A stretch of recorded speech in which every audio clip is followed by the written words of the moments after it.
Welcome back to the real Joseph Labman. I have Joseph Labman. Hope you guys are having a great week. Happy Monday to you guys. Thanks for tuning on in back into the real. If you're new here, hit the subscribe button for me. I'd really appreciate that. We're almost close to 100 subscribers, so we're slowly growing from the ground up. But yeah, we're almost there. So if you wouldn't mind, if you haven't subscribed yet, please subscribe. Everybody smash the like button for me on the way in. Help me fight the algorithms and promote this content.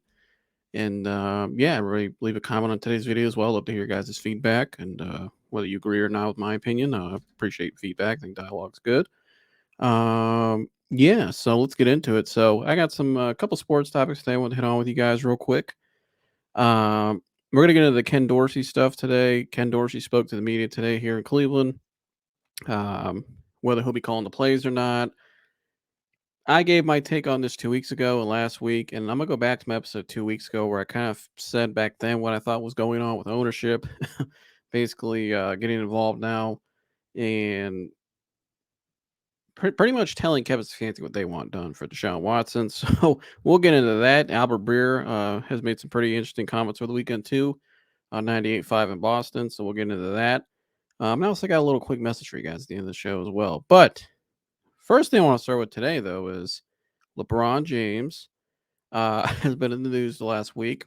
I mean, LeBron's always in the news. He's probably the most high profile athlete in the world, but active athlete in the world. But um, so LeBron James last week name was out there in the news with trade rumors from the Lakers about being traded from the Lakers rather. And so let me pull up here on the screen.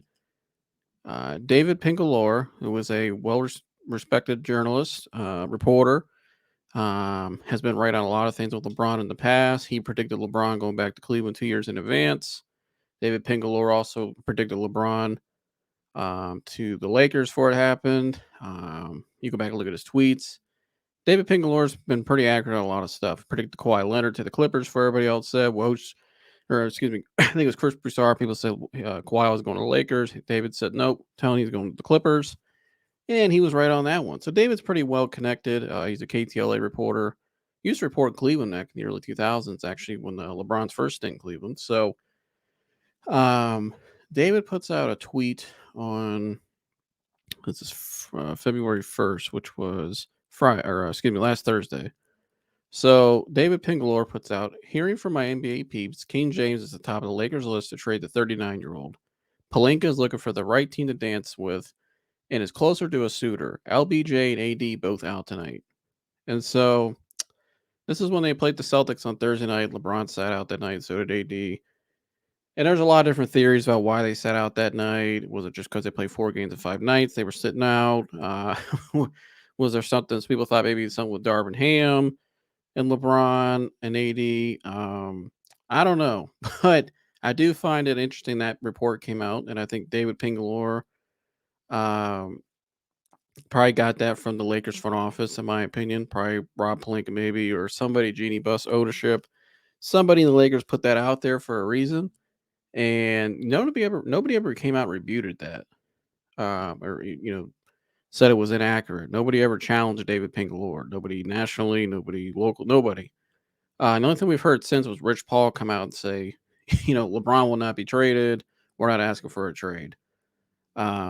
Which in my opinion was Rich Paul just that was kind of a chess move in my opinion. I don't think we've never heard an agent speak for on behalf of the team, but I think it was kind of, in my opinion, what's really going on here. I think what Rich Paul said after that about we're not gonna ask for a trade. I think that's just in case something does happen because nobody actually refused. No, like I said, nobody you know tried to second guess this report from David Pingalore. So I think what was going on there with Rich Paul is I think he was basically saying in case something does happen, people could say, well, LeBron and his team could say, well, we didn't ask out, we didn't want out. That's all on the Lakers, and I think it is all on the Lakers.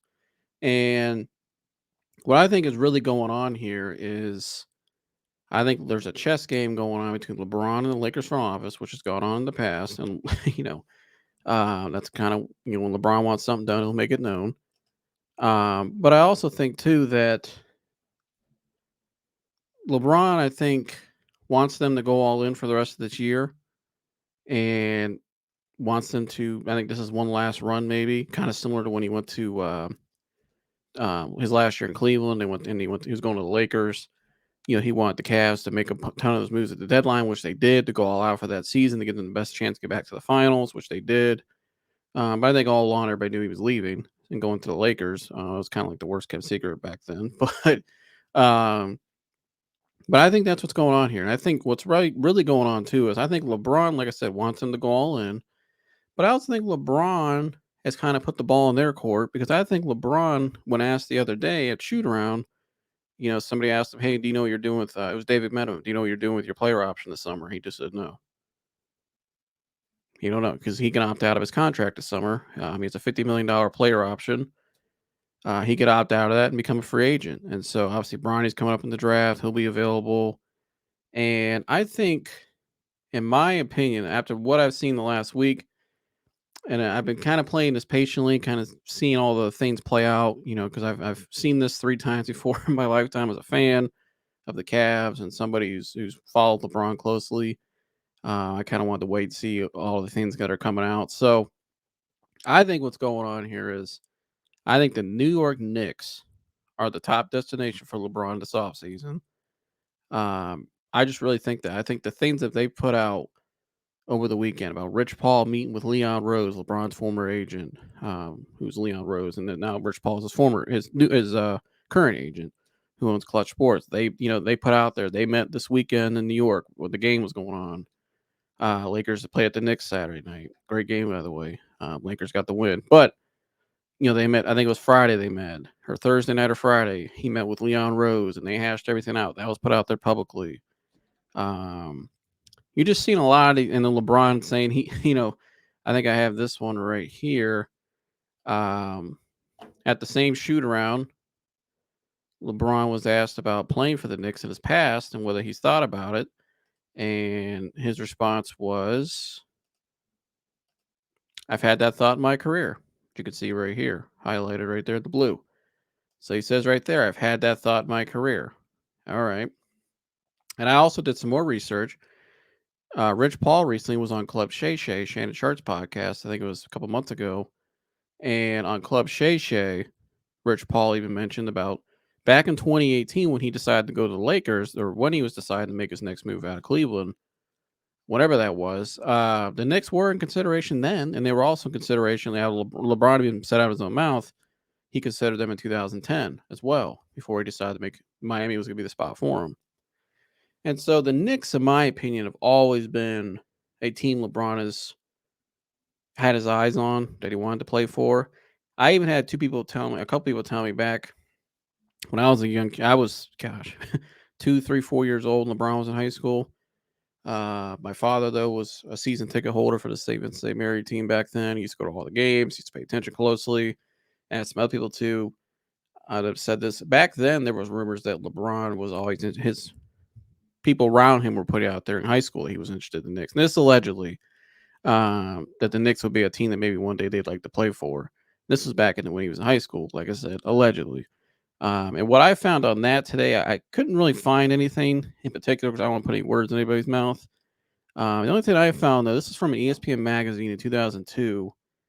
The only connection I found between LeBron and New York itself was right here. It said LeBron, in this article, they're talking about LeBron's upbringing and the rough childhood he had with him and his mom, moving around from place to place, trying to find a place to settle.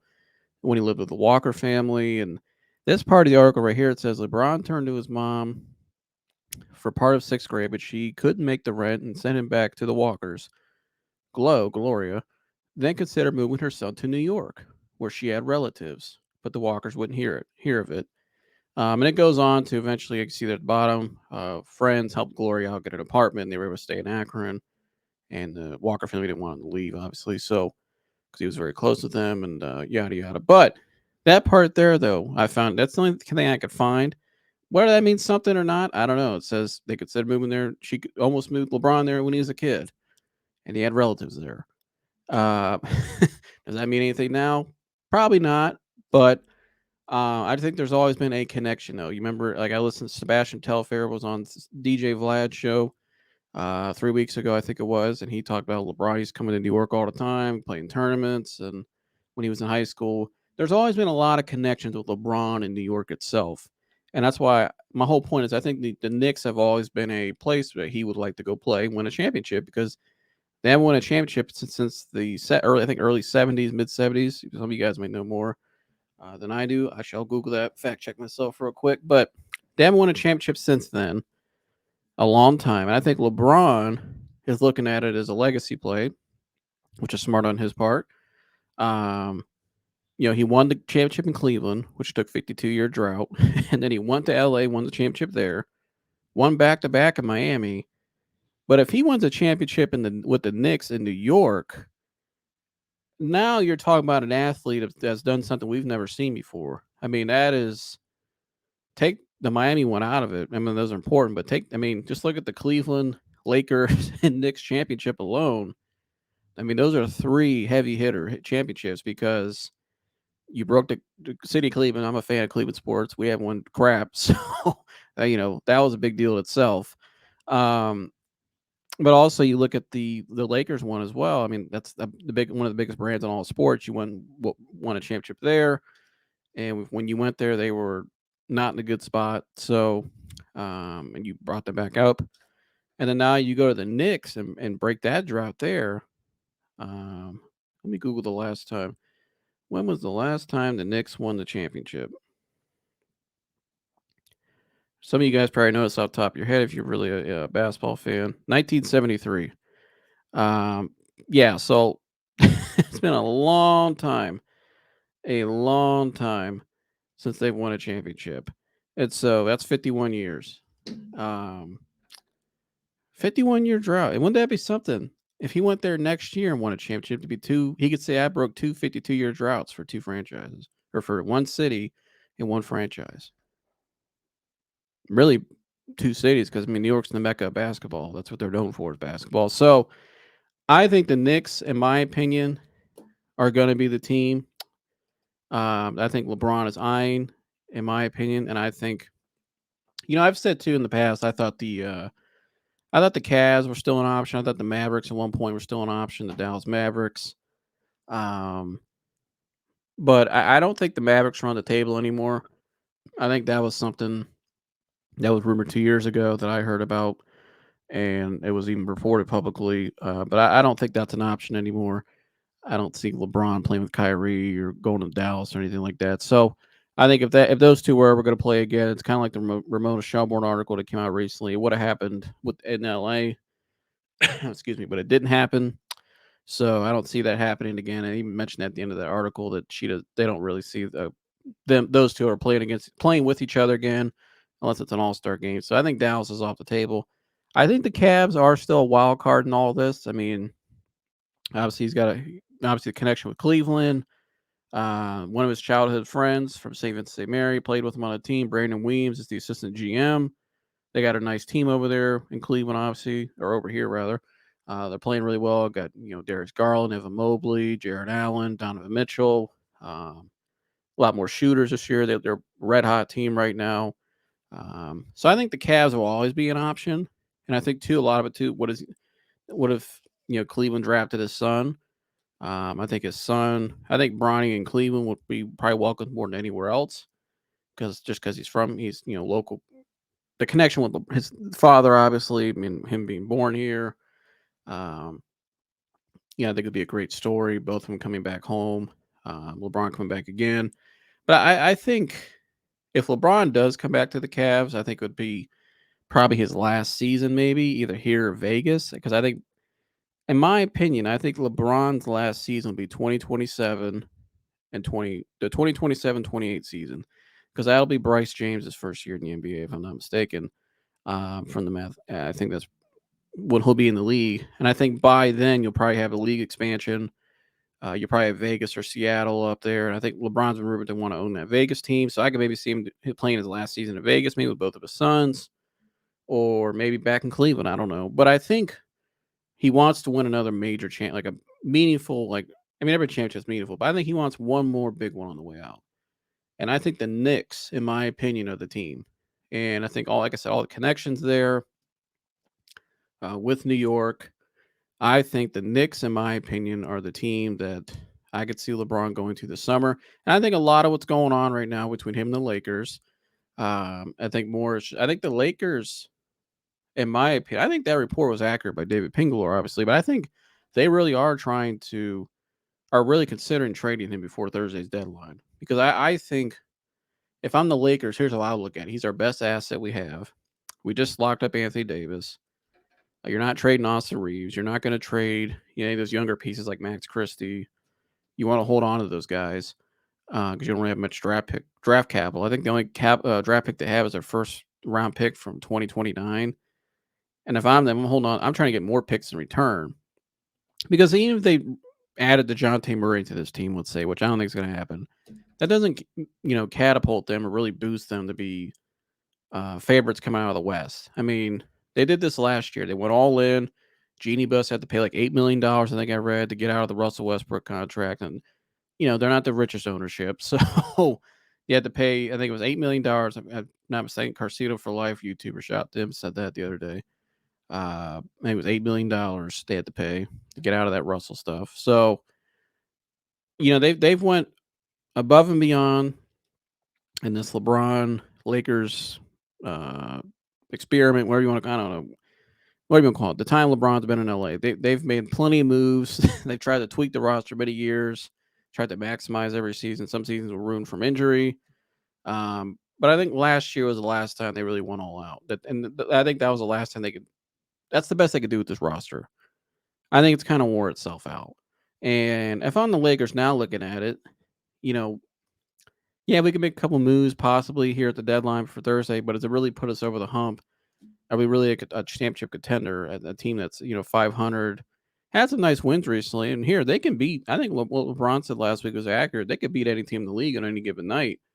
It just doesn't show up consistently. And in the playoffs and certain matchups, like you saw last year versus Denver, you know, the inconsistency showed. It's just that's why he got swept. So I think I don't think LeBron's gonna get traded Thursday, but I do think the Lakers and Rob Pelinka have definitely discussed, probably maybe with New York or with Cleveland or some team. I'm just speculating. Because if you look at New York has a lot of picks. Now, some people think those picks are kind of whack because a lot of them are really protected picks. They're not like great first round picks. But they have some younger pieces as well, like Grimes and some younger pieces. If I'm the Lakers, though, I'm trying to get as many assets as I can for LeBron because if you don't, you're risking him leaving this summer and you get nothing. And you have all your you have no draft capital really because you gave it all away. And what do you do now? You know what I mean? I think, in my opinion, if I'm the Lakers, if I think LeBron, it's something I really wonder though if what LeBron was doing over the weekend right here. This Brian Windhorst commented on this. You see this after the game, post game Saturday. You got LeBron right here with the Knicks towel around his wrapped around him. And according to Brian Windhorst, who used to cover LeBron in high school, went to high school with LeBron, or went to the same high school as LeBron, has covered his whole career. He said in an article, if I have it, okay, I don't think I have it pulled up, but let me pull it up here in a second. But Brian Windhorst went on to say in an article, or not an article, excuse me, went on to say on the Hoop, I think it was a podcast the last couple of days, that was LeBron signaling to the Lakers, basically, he putting pressure on the front office, basically what he was saying, to get a trade done, to, go all out here at this deadline and maximize the season. And let me pull up, right here. NBA Insider says LeBron James used slide move to pressure Lakers ahead of deadline. And this is right here on Sports Illustrated. Put on the big screen here for you guys. Right here. You can see right there. NBA Insider Brian Windhorst says LeBron James used slide move to pressure Lakers ahead of a trade deadline. And if you go down here, Windhorst says he was cognizant and aware he was putting on the towel that said New York Knicks. Why he would mess with the Knicks? Because he was using the Knicks as a tool to pressure the Lakers.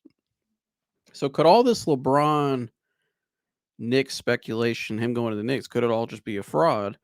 Could it all just be a hoopla for LeBron to get what he wants at the Lakers? Maybe because I've I think Casino for Life reported it a couple months ago, or a month ago. He reported about number one, they were going to expand the draft to 2 days, and he nailed that before anybody else. Shout out to Casino.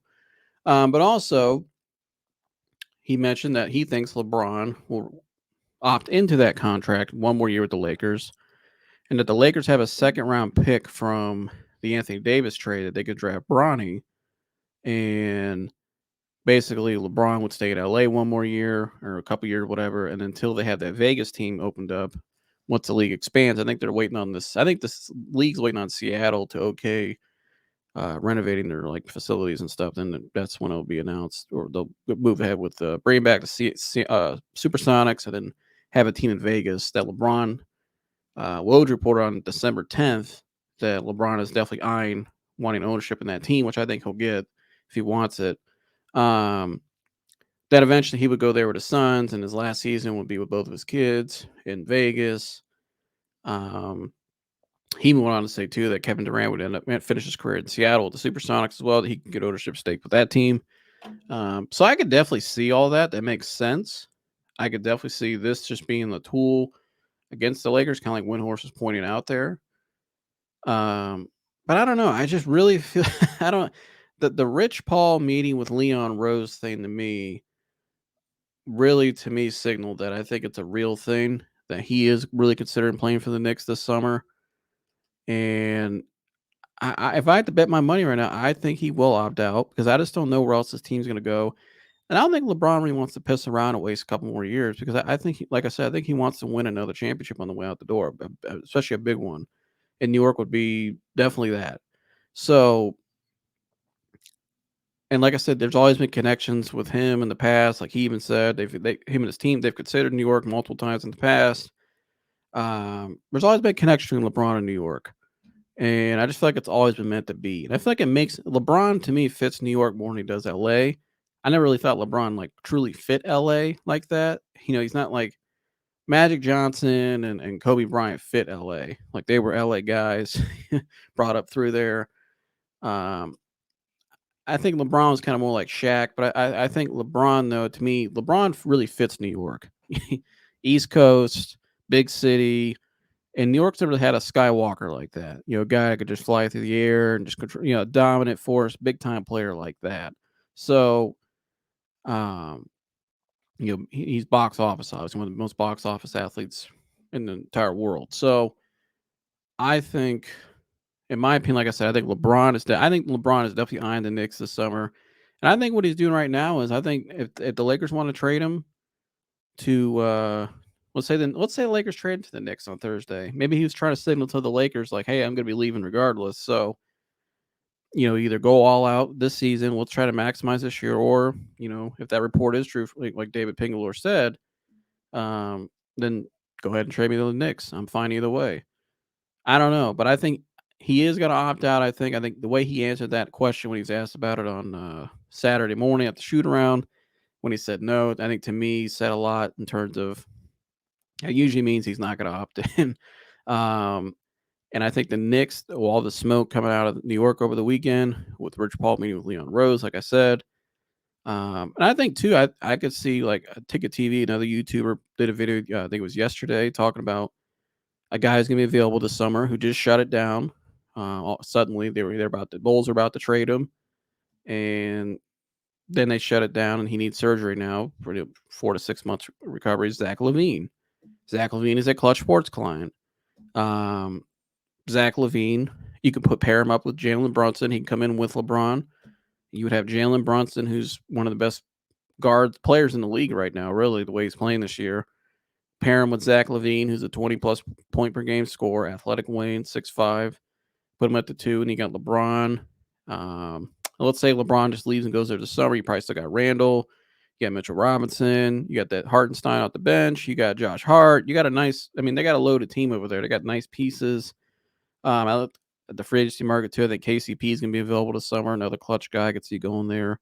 Another wing they can give them. Yeah, they'll get guys to go there. It's New York. So, especially if LeBron's in town. So, I think the Knicks, like I said, are going to be the team that he gets. I think that's the team he goes to. And I think what he did with the towel To me, I think what Brian Windhorst said, he thinks that he's signaling more to the Lakers to make a trade.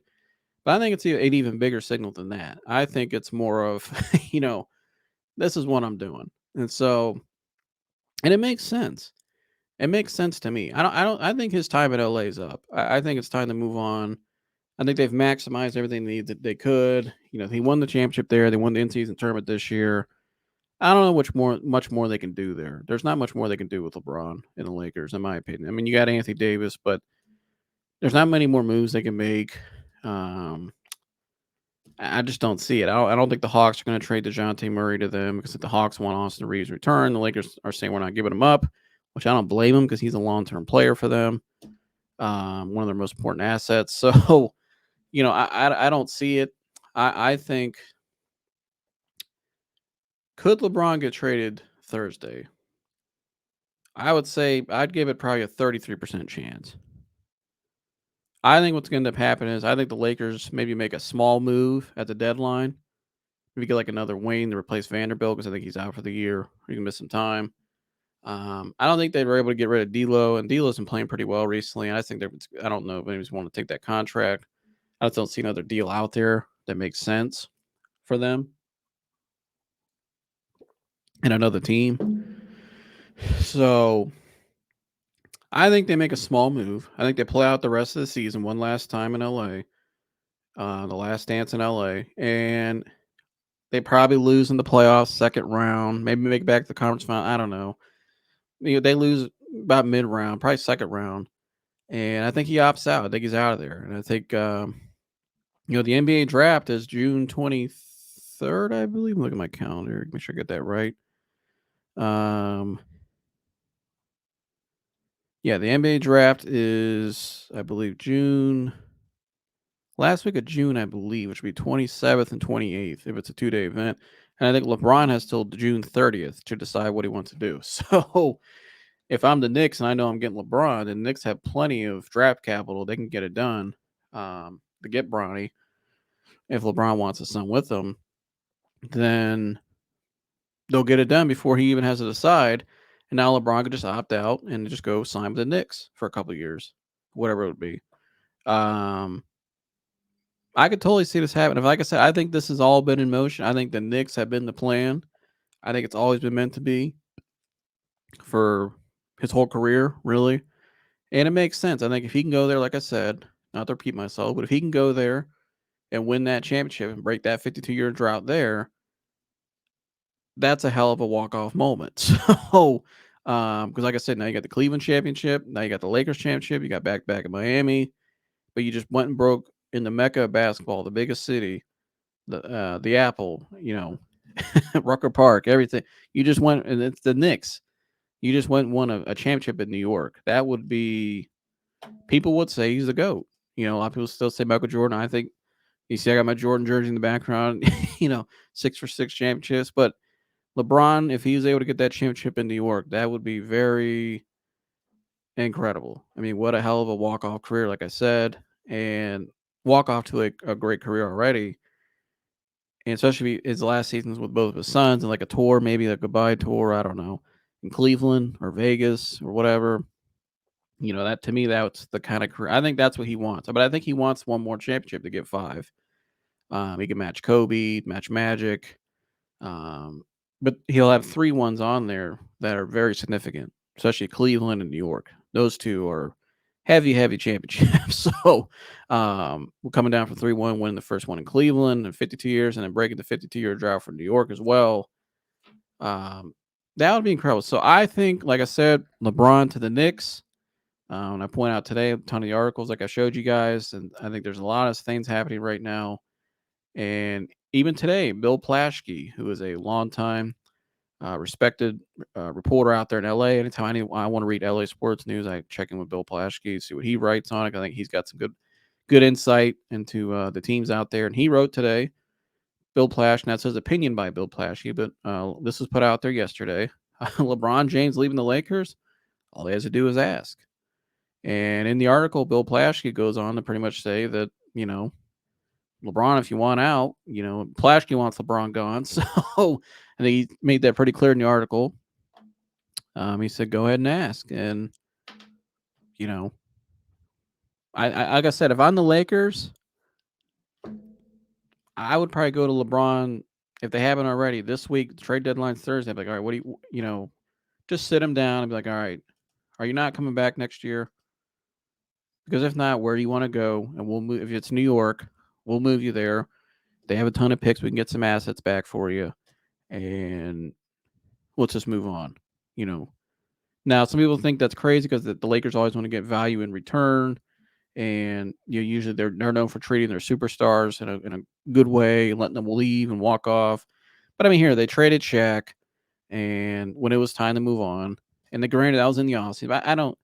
Where they are right now, I think it's no different. And if I'm the Lakers too, you can get those assets back, some of those picks in the Knicks, and you got some other pieces. You're LA. You're going to get guys to come there probably maybe this summer or the year after. There'll be a big free agent or somebody. Or you can trade for there's always a disgruntled player somewhere that wants out. In your LA, you'll probably be able to get them with the picks you'd have from New York and some of your younger assets like Max Christie and guys more playing time. They'll get their value will go up. Guys like that. So I think Max Christie and guys have shown some good promise. So you get what I'm saying. My whole point is LA is always going to recover. They're the Lakers. So, so if I'm the Lakers, I get assets in return from LeBron right now, like I said, and maybe use them down the road to go get another star to pair with Anthony Davis. To me, it just makes the most sense. And like I said, if I think LeBron right now, if I had to bet my money, is going to be a New York Knick next season. I think it's always been meant to be. So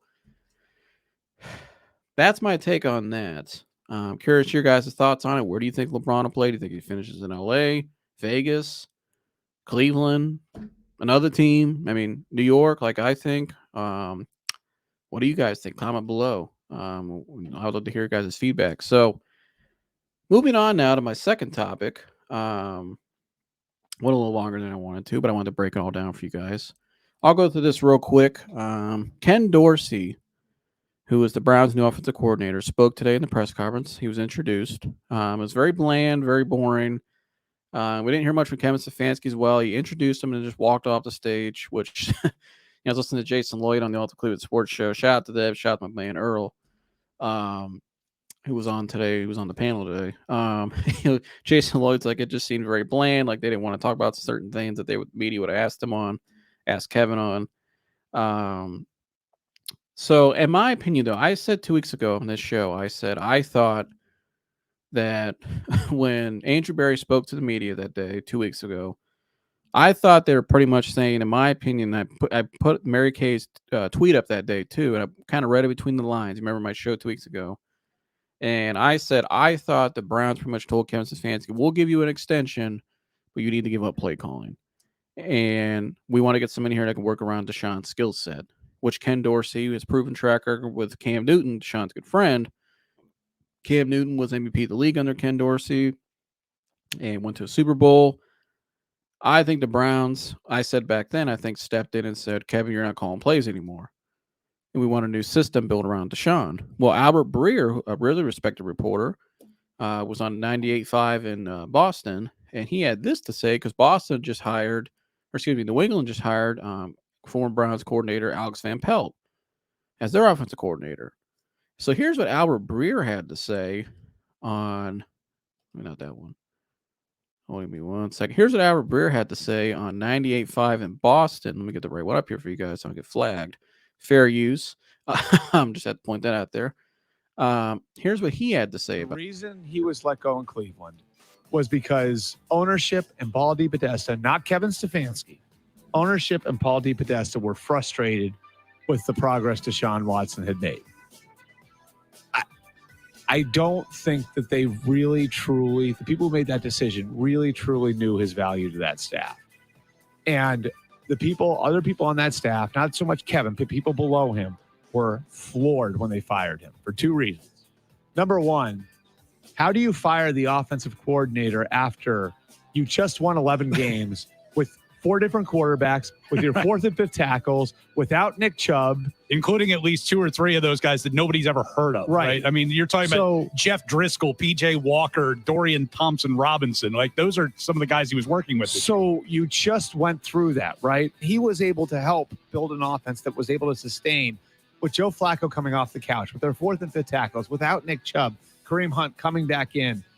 So there's that. Like that, I think is one reason why people there were floored that he got fired. The other one I think is the real key, though. He was the glue of that staff. Kevin, if you know him, he's a great guy. He's not the most outgoing guy. He's just sort of like his personality is very dry. He's got a good sense of humor, but he's not like this outwardly gregarious guy. Alex was the one that held that staff together. When guys were coming out, when guys were going in, he is a guy who was a unifying force in that building. And after the year the Patriots just came off of, I think at one point the idea was somebody like Van Pelt as a senior offensive assistant and then a younger play caller underneath him. Not underneath him, but like the younger play caller with the senior offensive assistant backstopping him. I think I might feel slightly better about it if that was the way it was, but I think AVP is way more qualified than a lot of the other guys they interviewed, just because he doesn't maybe have the look or he isn't the age of a lot of the guys that have succeeded in that role. He doesn't have the tight pants and the coiffed hair. Right. Like just because he's not that guy. He likes pizza. I mean, I think a lot of people are going to like roll their eyes, but I think in a lot of different ways, this is exactly what Gerard needed. So that was Albert Breer, and I respect Albert Breer. He's a long-time reporter, really good insight. I think he's an Ohio State Buckeye fan as well, so shout out to Albert. But I think he said a lot of accurate things there. I think what he said, obviously, about ownership was very accurate, and I said that what I thought was going on 2 weeks ago was what he just said. I feel like they kind of stepped in and said we want to build around more Deshaun's skill set. I don't think Alex Van Pelt, though, the way he put it, the way he described it, I don't think AVP didn't have as much insight on the offense as people think. I think it was more Kevin's offense that Alex was familiar with and came from kind of the same, Gary Kubiak, West Coast style offense from Green Bay. Same thing that Kevin was running here. So, but I get it. Why would you fire the coordinator when they just had the success they had? But I don't think Alex never called plays outside of one playoff game, which he did great in. But I don't think the bigger thing here is this. The offense they were running does not fit Deshaun Watson's skill set, which is why, what I said 2 weeks ago, why I think they had to make the moves they're making now.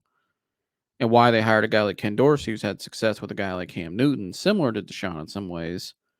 Also, Deshaun's a good friend. In my opinion, that's why they had to make the moves. I think, if they would have stayed with how they were doing it and brought Deshaun back, tried to force him into that system, it would have never worked. Because that's why it hasn't worked really consistently yet and so far in Cleveland. So, and I think, too, I don't think Kevin, he said Alex Van Pelt was the glue guy.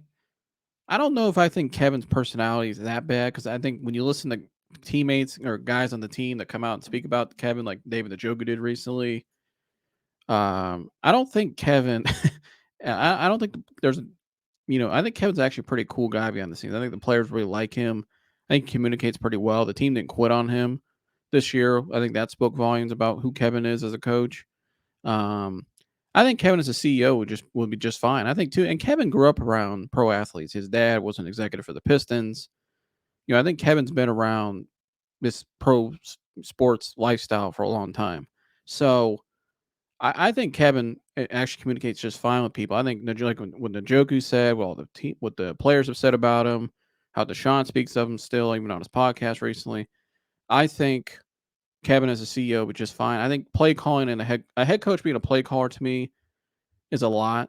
And what I pointed out last week, why I think he needs to give up play calling, which I think he is doing with Ken Dorsey. I don't think you hire Ken Dorsey unless you promise him play calling. And plus, Kevin Dorsey's running a whole new offense here around Deshaun. Kevin hasn't called plays in any other offense other than what he's always known. So that doesn't make any sense for him to call plays in an offense he doesn't know, he's never called in. You want Ken Dorsey to call the plays. And plus, I pointed out last week's show why I think that makes more sense for Deshaun to get him back, get him as comfortable as possible, to get him back to that elite form that he was in Houston, that you need him to be, what you paid for him to be. So that's what I see going on. I think, but like I said, though, I think Ken Dorsey will be the play caller, and I think ownership has really pushed a lot of his moves. So we'll see what happens. I think Deshaun Watson has more power in this organization than people have gave him thought. I think it probably goes probably goes the Haslams, maybe Paul DiPodesto, and then Deshaun Watson as the command chain. So again, you pay a guy $240 million. He has a lot of power. So, and you want to get him back to where we need him to be, which they've admitted, which Albert Breer said they're why they wanted to make the move. So, I think, like I said, Ken Dorsey is the play caller. I believe this. Why they haven't said it publicly, I don't know. I think they can just come out and say now. Maybe they want to play more, looks better if they wait long term, like they actually thought it out and stuff. But I think it's done. And like I said, you add it all up and stuff with what Albert just put out there. Like I said, I don't think Ken takes the job here either if he wasn't promised play calling duty. So, because he could have took the job, I think in Tampa, I believe. So he got interviewed there, and they probably he would definitely been the play caller there. So that's what I see there. That's what I got on that real quick. Now, my last topic today for you guys. We get the timestamp here so I can mark it for you guys. I always chapter my shows too. You guys want to go back and watch certain segments, so it makes it a little easier for you guys. But a little more than anxiety message for you guys today, right? And something that I've been thinking about more of recently, which is surrender, right? Anybody out there going through anxiety or anything in life, mental health? Maybe you got problems going on right now in your life. Maybe you're struggling. Maybe you're second guessing life. Maybe you're just going through it. Everybody's going through something right now. A lot of people are struggling right now. It's been really tough the last couple of years, especially post COVID. With it's a lot going on. So a lot of people recovering, and just a lot of stuff going on. People go, and this is part of life. People got things going on. I think mental health's at an all-time high. In terms of problems with anxiety and panic, which I've dealt with and overcame after 10 years. So, I've been through it, which is why I speak on it. And so, but surrender. And what do I mean by surrender? And this is kind of goes spiritually as well. If you're somebody out there right now that's really struggling in life, really kind of going through it, something I had to recheck myself on recently was, especially in terms of patience, is letting go of the rod. Right? Imagine there's a rod of life. Imagine God standing over here, and you're holding on to this rod over here, or this rack, or something. You're holding on to a fence or a tree, and you won't let go. Right? And God's over here saying, "Let go, Joseph. Let go, Tim. Let go, whoever. Let go of the rod, right? And surrender to me, and allow me to take control of the situation and lead you. Because God promises to always never leave us nor forsake us, especially when you belong to Him. But even if you don't believe in God, and maybe you don't believe in God, maybe you never have, or you're kind of on the fence about it. Or maybe somebody in the church a long time ago pissed you off, and you said, "I'll never believe in God again." Whatever it is, right? You have to let go at some point, though, right? You can't always hang on to the fears forever. And sometimes, guys, I went to a program last year, the Inner Circle program, which I'll link below. If anybody's looking for the best anxiety support from the anxiety guy, I'll link this program I used last year in the springtime that really helped me get over anxiety for good. But even if I have moments now, which I had moments recently, I had a moment over the weekend where, because the more I'm pushing myself getting back to normal life, because I didn't leave my house for a long time because of my agoraphobia, I kind of face some challenges here and there where I have moments because I'm not used to doing certain things again. So it's kind of like my mind's kind of like, what are we doing here? But I'm kind of slowly getting back into normal life, like I said, and showing safety to my mind, body, and spirit in all aspects of life. So it's kind of like somebody gets out of prison, or when a missionary comes back from being away for years and got to kind of reacclimate back into normal life. That's kind of what I've been going through. So, but surrender, right? Surrender. And when you surrender to an anxiety symptom, a thought, a feeling, you get that intrusive mental movie you're playing in your head of an outcome of something. If there's something going on in your life that's weighing you down financially or whatever, maybe you had a loss recently, you just have to surrender to it and let go of that rod, right? And because the more you surrender and let go, the more you actually gain control back to yourself, the more peace you gain in return. Because guys, in life, we don't control anything. And once you realize that we don't control anything, that anybody can something happen to any one of us at any moment, just like that, and that you're not alone. That's something that bothered me for years. I always thought, especially with anxiety, you get isolated, you think you're alone. You're not alone. Whatever you've been through, I've probably been through, or many others have been through, or someone's going through right now, right? If somebody has people out there that have trouble sleeping at night, you're not alone, right? You're not alone. You're going through insomnia, you're not alone, right? People go through it all the time. That was something I had to get over, especially within the last year at times, where I would, freak out because of something false I heard a long time ago. I had to like get out of my head from the hypochondria, and we start to overthink things, right? We just start to make assumptions on things, and everything. We kind of become a perfectionist in a ways. And I think a lot of times, a lot of us in society nowadays, we've been programmed to be perfectionists because our society says, if you don't have certain things, X, Y, and Z, if you're not doing X, Y, and Z by a certain age or whatever, you're not accepted in life. You're not good enough, and I think that's complete straight bullshit. You know what I mean? I don't buy any of that. This world is flawed. And in my opinion, the God of this world, if you're spiritual, the God of this world is the devil. You know, the Bible even says that, the God of this world, and anything that's worldly is opposite of what God says. So, and the only person that I have to prove myself to is God. And outside of that, I don't prove myself to anybody. We're all the same. No matter how much money you have, or what you drive, or where you live, or what you did by a certain age, or status, and all this stuff. None of that stuff. What you can post on your social media, which is pretty much all everybody wants to do nowadays for likes and retweets and stuff, whatever. It don't really matter. None of it matter. You're not taking it with you. Have you ever seen somebody in a casket? There's nothing else they own in there. It's just them, and they're not there. They're spiritually moved on. So to eternity. So it don't matter. But also at the end of the day, do it for yourself. Let go for yourself. I had to ask myself this question. For 9 years, I was like, Joseph, for 9 years, you thought something was wrong. You thought something was going to happen to you with your hypochondria. All the fears and doubts and worries you had, they never came true. It's like the one Bible verse says, not one bone will be broken. Those who, God watches over and protects. And that's so true for my life in the last 19 years. All the things I went through, which I've laid out on the show. If you're new here, check it out. Go look at my first episode. I lay out plenty of crazy things I've been through the last 10 years, right? Times I didn't leave my house for a year.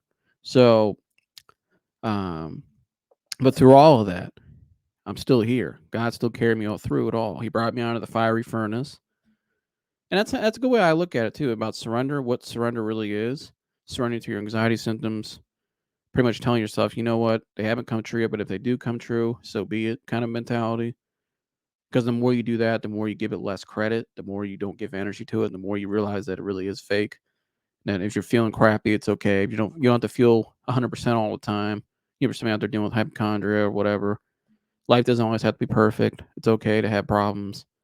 You're not alone. It's just part of life. But, um, you know, that's another part of it, though. Like, imagine God, like I viewed my life. God pulled me out of a fiery furnace I was in, battling with anxiety heavy in my worst moments, my worst times I had.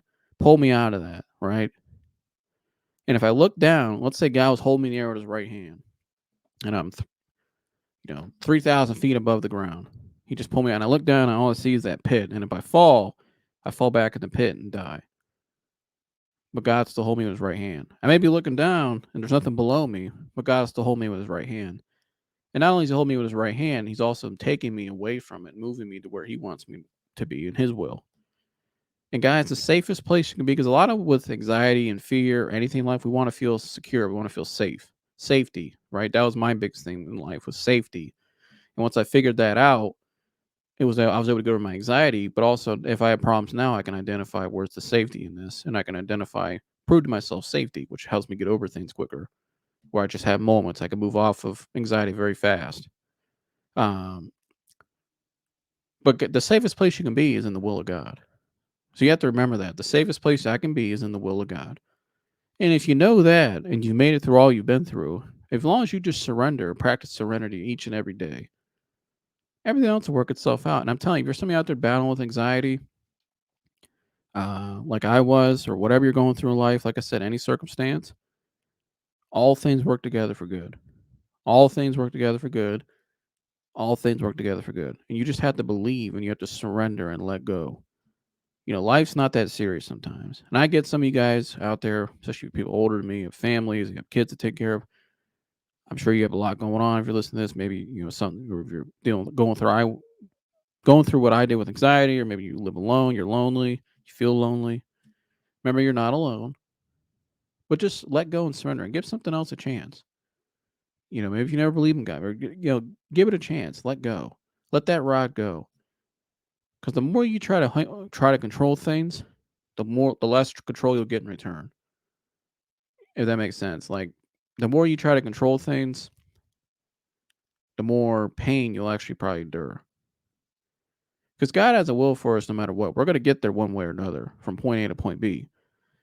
But you can make it as more peaceful and less strenuous as possible, less painful as possible.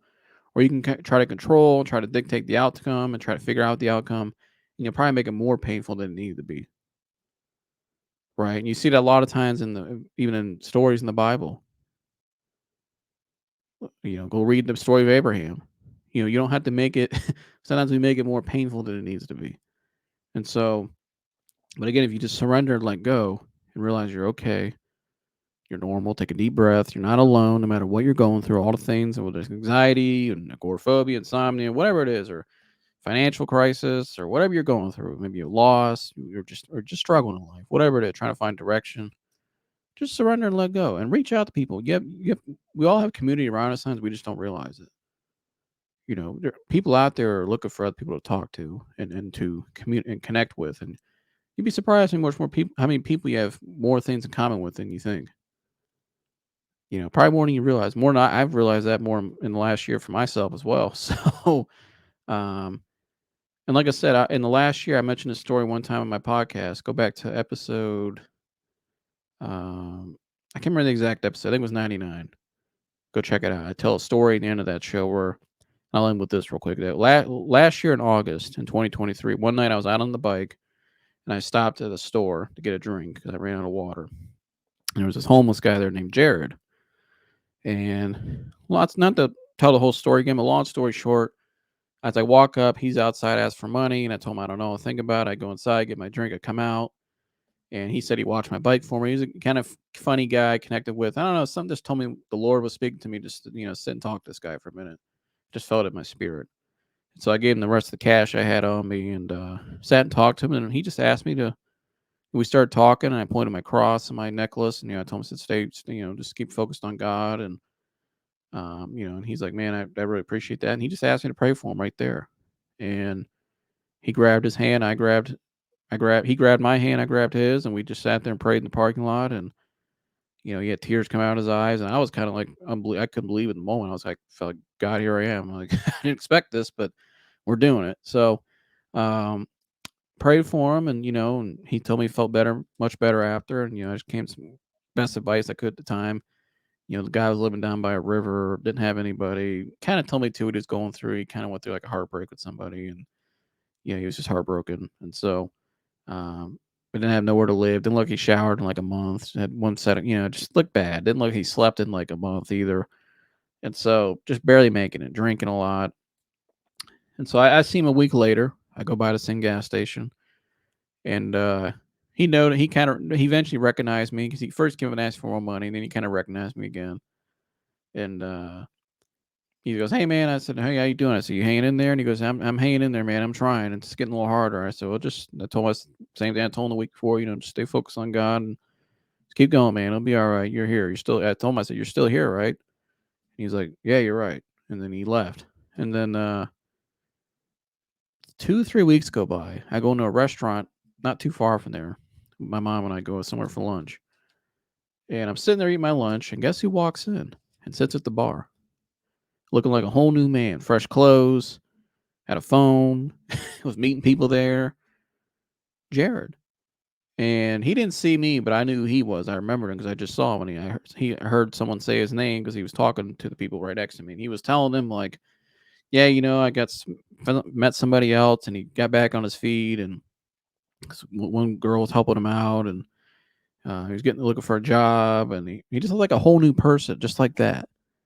And I remember I was sitting in the booth, and my mom already knew kind of who I was told her about him, the 2 weeks prior when I encountered him at the gas station. I told her about it. And I said, "That's that Jared guy." And she's like, "Oh, no crap." And I said, "Yeah." I said, "Look at him." I said, "This is unbelievable." And it was just like a miracle of God, the miracle that God showed me. He took a guy, it's like the Bible verse that says, the poor man cried out to God, and he hears their cry, and he delivereth them. And I saw with my own eyes that verse. And if God can pull that guy from that, sleeping by a river on nothing, dirty like that, and then 2 weeks later, 3 weeks later, whatever it was, I see him in a month just like that, he's a whole new person, and he has someone, God put someone in his life. He's got a job, clean clothes, got a phone, back on his feet, starting to get back into normalcy.